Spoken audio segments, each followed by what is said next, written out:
कहिए, अब तो देंगे युद्ध का अवसर। हम भी तो देखे कि जिसके प्रहार ने लंका के हर असुर के मन में भय भर दिया था, उसमें भला कितना बल है।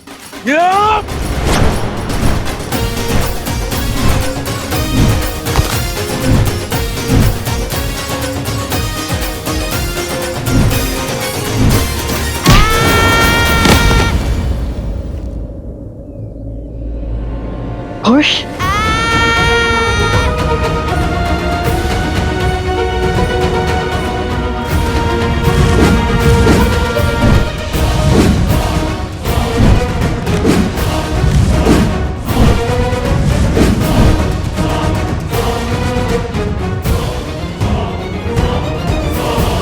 अब भी समय है बालकों, दे दो अपना पूरा परिचय।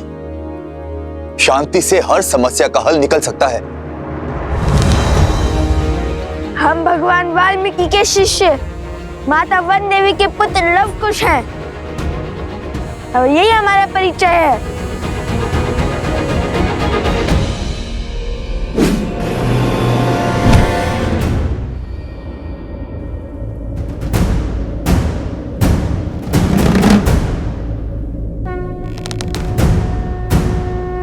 जलजास्त्र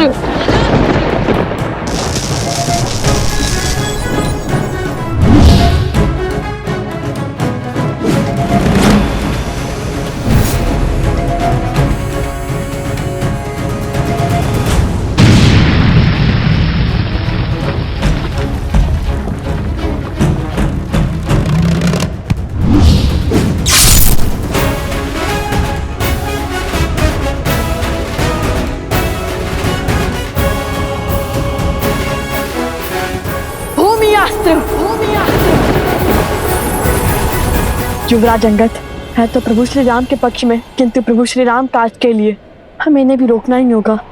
हे दिव्यास्त्र, उन्हें अधिक क्षति न पहुंचे।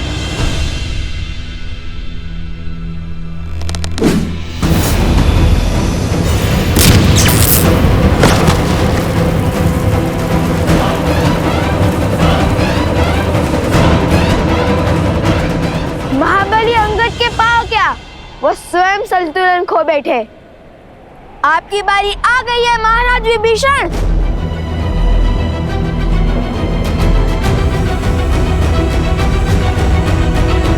मुझे लवकुश को आश्रम लाना ही होगा।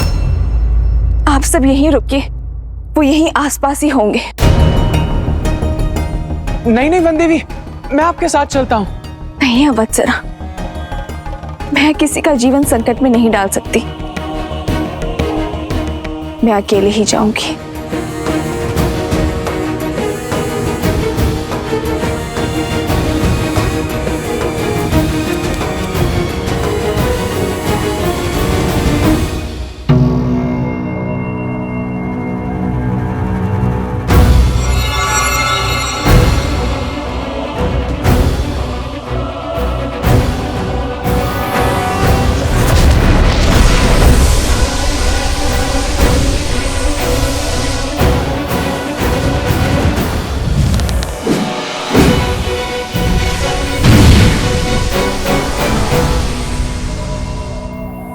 कुश इन सब का युद्ध कौशल तो राम कथा से जानते थे हम, किंतु ये तो ज्ञानी भी है और पराक्रमी भी।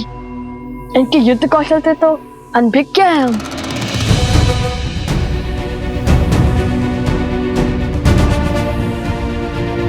तुम्हें एक अवसर और देता हूं बालकों, अपनी हट त्याग दो।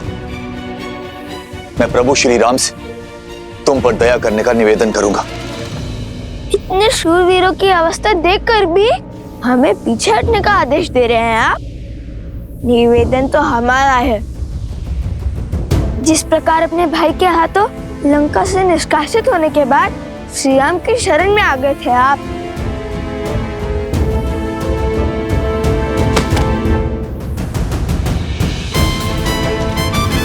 इसी प्रकार हम भी आपको युद्ध का विकल्प त्याग कर महाराज राम तक युद्ध का प्रस्ताव पहुंचाने का अवसर देते हैं।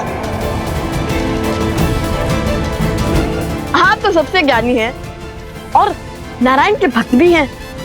विवेक से काम लीजिए। जाइए और श्री राम को हमारा संदेश दीजिए।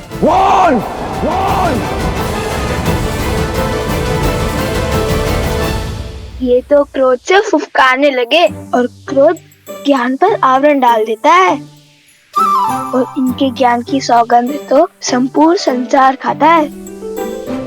बल के साथ साथ बुद्धि के भी धनी हो बालकों।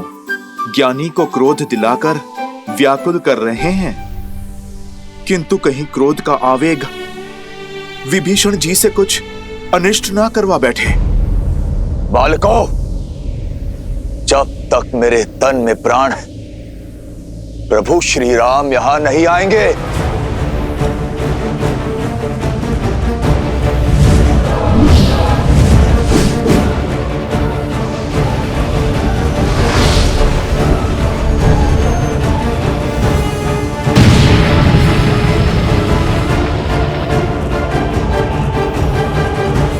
युद्ध टालने का हर संभव प्रयास किया मैंने,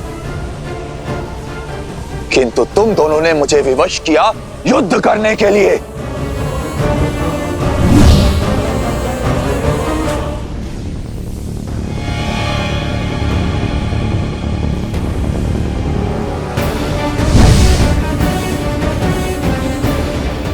कहाँ गया? दिखाई भी नहीं दे रहा है।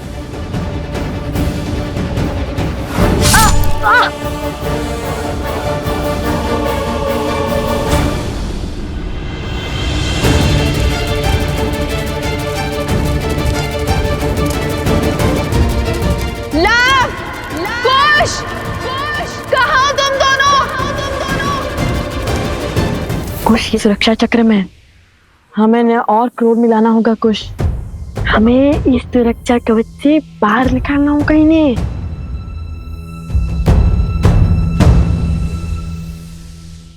अरे भैया, तनिक सा गाँव ही तो है। मैं ना कहता था महाराज विभीषण के पास इन छोटे मोटे अस्त्रों के अतिरिक्त और कुछ नहीं है। इनके भाई ने भी इसलिए निकाल भार दिया इन्हें। अब महान धनुधर श्री राम और लक्ष्मण के समक्ष धनुष उठाने की क्षमता तो इनमें होगी ही नहीं। इन तुच्छ अस्त्रों से कौन सा युद्ध जीतेंगे? यदि इनमें इतना सामर्थ्य होता तो लंकेश इन्हें यूं जाना थोड़ी ना देते।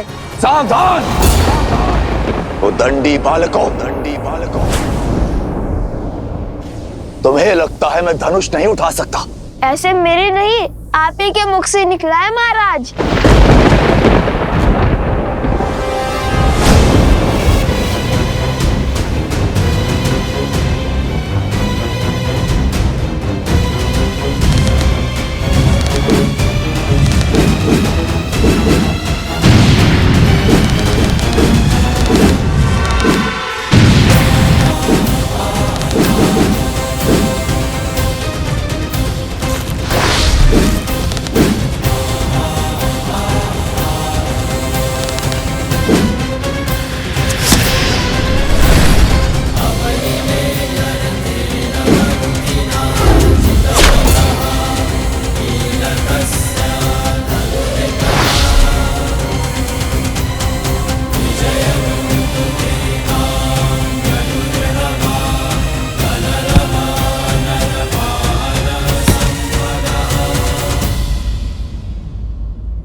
क्षमा करें महाराज, आपको क्रोध दिलाकर सुरक्षा घेर से बाहर लाने के लिए कठोर वचन बोलने पड़े।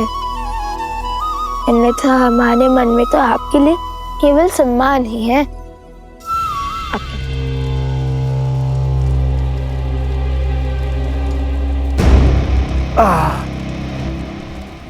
एक श्लोक में इतनी शक्ति कि कुछ शब्दों ने हमारी माया को तोड़ दिया।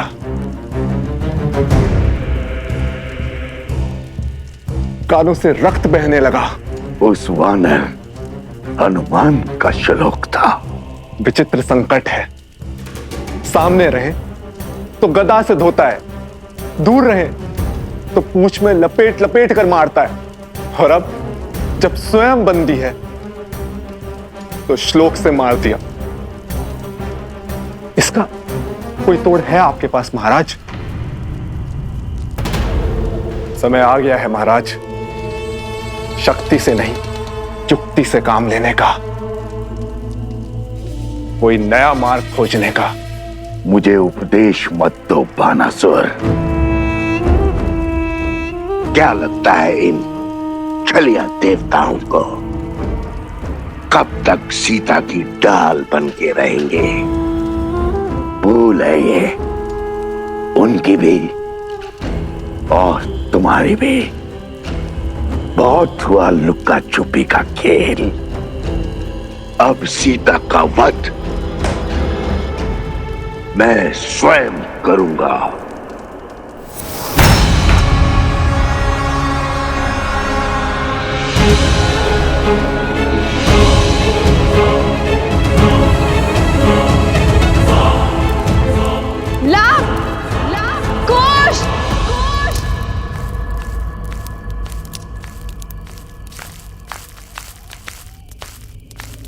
कौन है?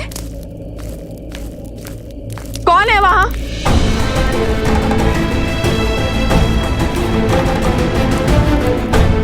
लवकुश, तुम दोनों यहाँ क्या कर रहे हो? और बार बार यूं आश्रम के बाहर क्यों चले जाते हो? जानते हो ना बाहर कितना संकट है। माता शांत, हम तो केवल खेल रहे थे यहाँ पर, किंतु आप इतनी चिंतित क्यों हो रही है? ये क्या है? क्या हुआ ये ला? वो कुल्हाड़ी से चोट आ गई थी तनिक सी। समझ गई। तुम दोनों लकड़ियां काट रहे थे ना?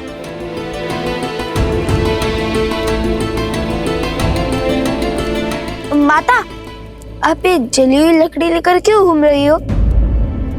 यहाँ पे कोई संकट है क्या? वो असुरी शक्तियां आश्रम के भीतर नहीं आ सकती, और जब तक उनसे लड़ने का कोई मार्ग ना खोज ले तब तक तुम दोनों आश्रम के भीतर ही रहोगे। ऐसा क्या हो गया माता? आश्रम के बाहर अनाज भंडार में अग्नि लग गई थी।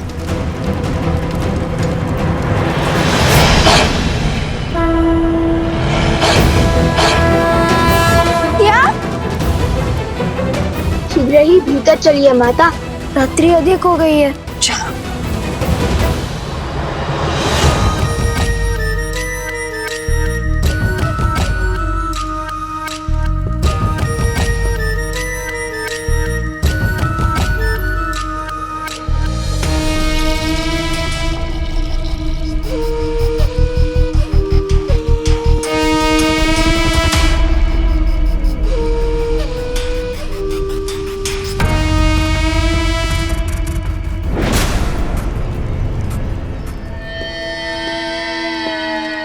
राक्षसों के महान नेता सहस्त्रमुख रावण को बहन शूर्पणखा का प्रणाम। आ गई तुम? अवश्य जले पर नमक छिड़कने आई हो। तो क्या करूं? और कोई मार्ग है असुरों के सोए हुए पुरुषार्थ को जगाने का? अपने पुत्र की मृत्यु के अश्रु अभी थमे तक नहीं थे कि भैया की मृत्यु का दृश्य देखना पड़ा, और उसके पश्चात राक्षसों का संपूर्ण साम्राज्य समाप्त हो गया। असुरों का राजा वो भेदी विभीषण राम के तलवे चाट रहा है, और आप राम और सीता के नाम की माला तक नहीं तोड़ पाए। अरे उन्हें चोट पहुंचाने के स्थान पर स्वयं चोट खा रहे हैं।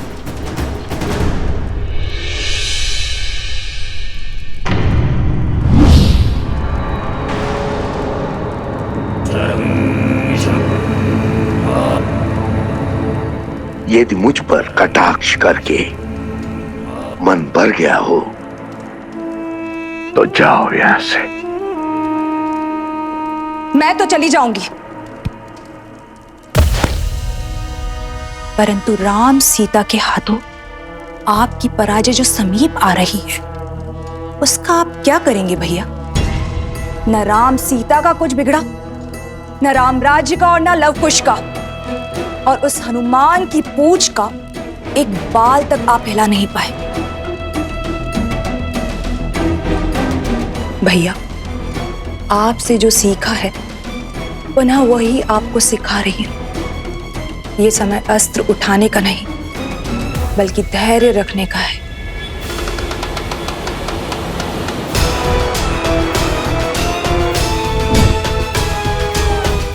राम के भीतर लवकुश के विरुद्ध अग्नि भड़क चुकी है भैया, परंतु क्या उसके मन में उन बालकों के लिए इतना क्रोध है कि उस अग्नि से उन दोनों बालकों को जलाकर भस्म कर दे? श्री राम श्री राम श्री राम श्री राम श्री राम श्री राम श्री राम।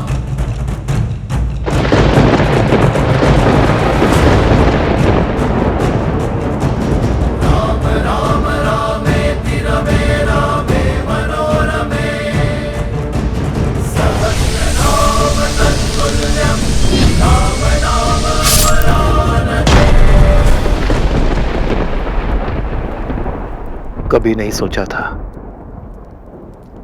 कि इस धनुष को दोबारा उठाना पड़ेगा, किंतु अब अयोध्या के गौरव के लिए इस धनुष को उठाना अति आवश्यक है।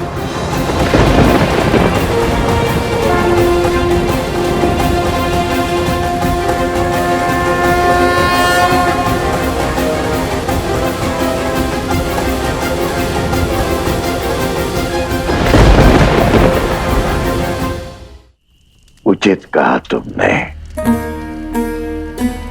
अब तक मेरा ध्यान कहीं और था। इस विषय पर विचार ही नहीं किया मैंने। मैं कुछ समझा नहीं महाराज। भैया, मैंने राम को युद्ध में अनेकों असुरों का अंत करते हुए देखा है भैया। यदि उसके समक्ष अधर्म का शीश उठता है तो उसका क्रोध अनियंत्रित हो जाता है, और राम के क्रोध को हमें बढ़ाना होगा भैया। कुछ ऐसा करना होगा जिससे वो चाहकर भी अपने पग पीछे ना ले पाए और हम चुपचाप बैठकर राम परिवार के अंत का और रघुवंशी के हाथों रघुवंश की समाप्ति का आनंद उठाएं।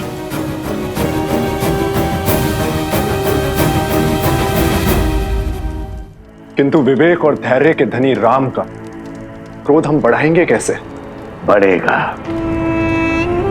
धर्म के अनुचरों की सबसे बड़ी दुर्बलता धर्म भी तो है।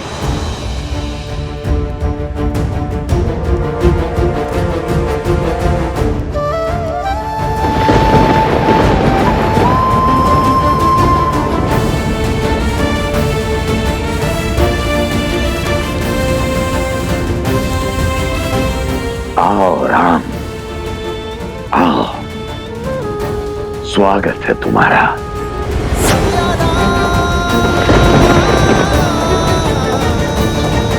मैं और मेरा उपहार तुम्हारी प्रतीक्षा करेंगे।